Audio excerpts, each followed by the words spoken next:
आज मैं आप सबसे डायबिटीज़ शुगर की बीमारी के बारे में कुछ डिस्कस करने जा रहा हूं और इससे होने वाली परेशानियों के बारे में हम थोड़ा सा डिस्कस करेंगे। डायबिटीज़ के लक्षण क्या होते हैं और डायबिटीज़ का ट्रीटमेंट किस तरह से किया जाता है और क्या क्या अपने डे टू डे एक्टिविटीज़ में हम चेंजेस लाके शुगर को थोड़ा सा बेटर कंट्रोल कर सकते हैं। तो सबसे पहले अगर डायबिटीज़ की बात करें, डायबिटीज़ 3 तरह की होती है। एक तो होती है टाइप 1 डायबिटीज़, एक होती है टाइप 1.5 डायबिटीज़ और type 2 diabetes. Type 1 diabetes generally genetic होती है और इसमें इंसुलिन की आवश्यकता होती है। टाइप 1.5 में कुछ एंटीबॉडीज़ होती हैं, जीएडी एंटीबॉडीज़, जिसकी वजह से ऐसा होता है कि कभी तो हमें इंसुलिन की भी आवश्यकता पड़ सकती है और वो दवाइयों से भी कुछ हद तक कंट्रोल की जा सकती है, बट पूरी तरह से दवाइयों से कंट्रोल नहीं होती है। और टाइप 2 डायबिटीज़ जो कि हमारी जनरली एजेड पॉपुलेशन में more than 35 years 40 years population में मिलती है, वो दवाइयों से कुछ हद तक कंट्रोल की जा सकती है। उसमें इंसुलिन की आवश्यकता पड़ती है बट इंसुलिन कंपलसरी नहीं होती।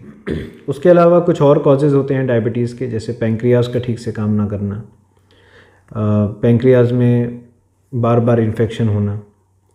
हमारी लाइफस्टाइल से बहुत ज़्यादा जुड़ी हुई है डायबिटीज़।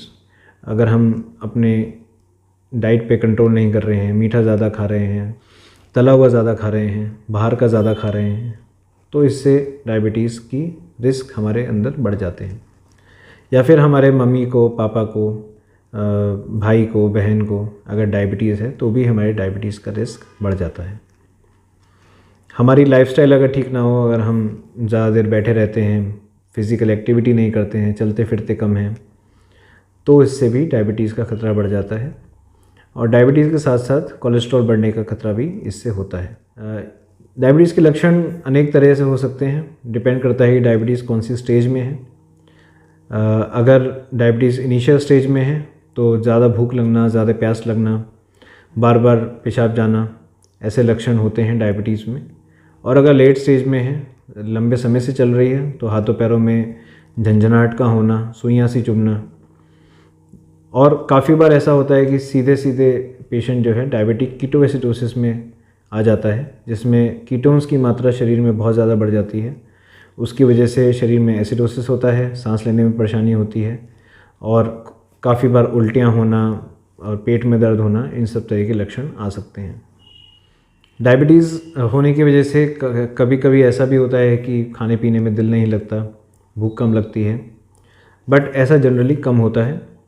ज़्यादातर देखा गया है कि डायबिटीज़ में भूख ज़्यादा लगती है, प्यास ज़्यादा लगती है और पेशाब भी ज़्यादा जाना पड़ता है। अब हम बात करते हैं कि डायबिटीज़ अगर आपको है तो आपको किस तरह से उसको अप्रोच करना है, किस तरह से आप उससे अच्छा अपना ट्रीटमेंट करा सकते हैं। तो अगर डायबिटीज़ है तो सबसे पहले आपको लाइफस्टाइल मॉडिफिकेशंस करनी होंगी। जैसा मैंने आपको बताया कि डाइट कंट्रोल बहुत ज़रूरी है। उसके अलावा स्मार्ट कार्ब्स की तरफ जाना पड़ेगा। कार्बोहाइड्रेट की जो भी क्वांटिटी है उसको कम करके प्रोटीन्स और इन सब चीज़ों का सेवन करना पड़ेगा। सब्जियां ऐसी खानी होंगी जिसमें कार्बोहाइड्रेट की मात्रा कम हो, जिससे आपका पेट तो भर जाए बट शुगर लेवल पे ज़्यादा असर ना डाले।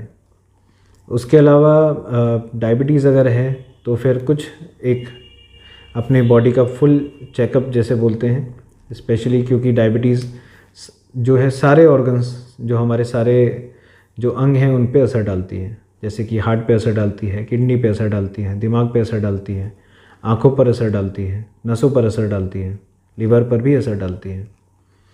तो अगर डायबिटीज़ है तो इन सब चीज़ों की जांच कराएं। अपनी आँखों का चेकअप हर 5 साल में अवश्य कराएं। उसके अलावा हार्ट के लिए ईसीजी की जांच, किडनी को देखने के लिए यूरिया क्रिएटिनिन की जांच, और किडनी में कहीं कोई अभी शुरुआत है बीमारी की तो फिर किडनी से यूरिन से माइक्रोएल्ब्यूमिन की जांच, ये सब चीज़ें हमें करवानी चाहिए। उसके अलावा अगर आपको डायबिटीज़ है तो उससे बचने के लिए ज़्यादा कुछ नहीं कर सकते आप, सिर्फ़ और सिर्फ लाइफस्टाइल और डाइट पे ही ध्यान देना पड़ेगा। अगर डायबिटीज़ की शिकायत है तो उसकी दवाइयाँ शुरू करें। जल्दी दवाइयाँ शुरू करेंगे तो आपके जो ये बाकी सारे अंग हैं उनमें परेशानी नहीं आएगी।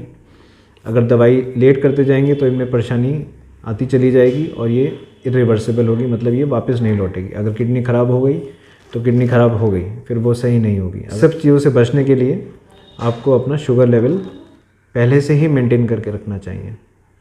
अगर शुगर आपको कैसे पता चलेगी? फास्टिंग का लेवल 70 से 110 के बीच में नॉर्मल होता है। पोस्ट प्रेंडियल 140 तक नॉर्मल माना जाता है। अगर इनसे रीडिंग ज़्यादा आ रही है तो आपको शायद शुगर की परेशानी हो सकती है।